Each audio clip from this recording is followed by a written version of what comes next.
There's those things that we just assume are true.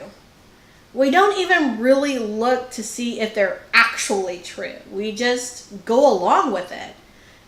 Let's face it, these things help with communication a lot of the times. So, when you were a child, I'm sure a brother, sister, mom, aunt, grandma, whomever was raising you, and they introduced you to all the primary colors. And at some point, they pointed to the color that we call red, and they said, "This is red." And after a while, you recognize that pattern of whatever, light filters, and you say, "That's red." And everyone agrees when they point to that it's red. Right? That helps us with communication. We don't look at that and say, is that really true? Is it really red? It's a social construct that we came up with. It's like, what does this have to do in general with life? Well, let me give you another example. You're sitting somewhere, like maybe you're sitting with me now, and I tell you, hey, Sally's in the kitchen, and she says dinner is ready. You're excited because chances are you're thinking you're getting a home-cooked meal.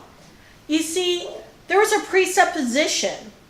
There was this truth you took for granted. You're thinking that Sally, because she's in the kitchen, actually cooked dinner, and now she's saying that dinner is ready.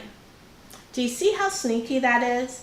It's those things that we take for granted, those truths that we take for granted.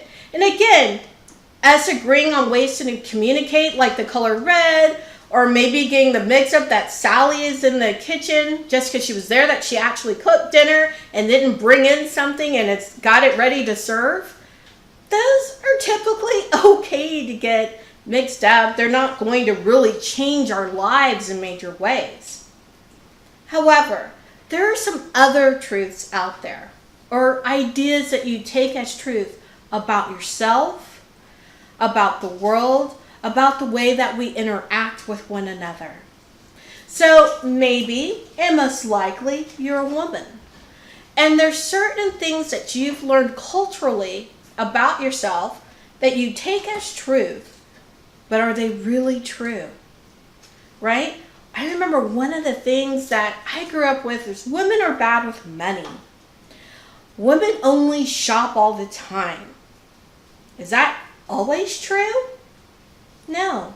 That's a presupposition. It was a truth that I'd taken for granted for most of my life.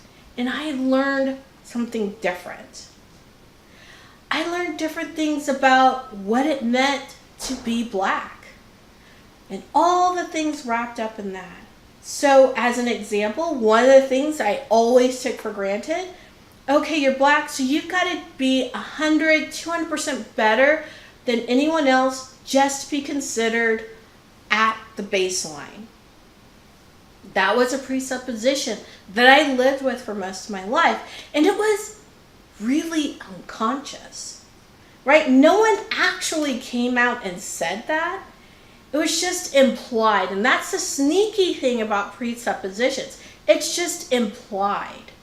And you can't actually put your finger on it until you do some soul searching. Until you catch yourself thinking a certain way and you ask yourself why. Why do I believe that's true? And then, of course, that means taking that next step and looking to see if it's actually true. Is it only true for people around you? Is it true everywhere in the world? Is it written on some chalkboard in the sky that this is the way that it has to be? And with very few exceptions, it's just not the truth. Right? It's just not the truth. So this is where we find our limiting beliefs. Again, these are subconscious. We only catch them when we're trying to do something and all of a sudden, oh, I can't do that because, or that it wouldn't be right for me. Well, why? Be like a 2-year-old and ask why. Ask yourself why incessantly. Ask yourself why at least 5 times. Really dive down into what this could be. Because in there, you will find the truth. or at least a truth that you may be taking for granted.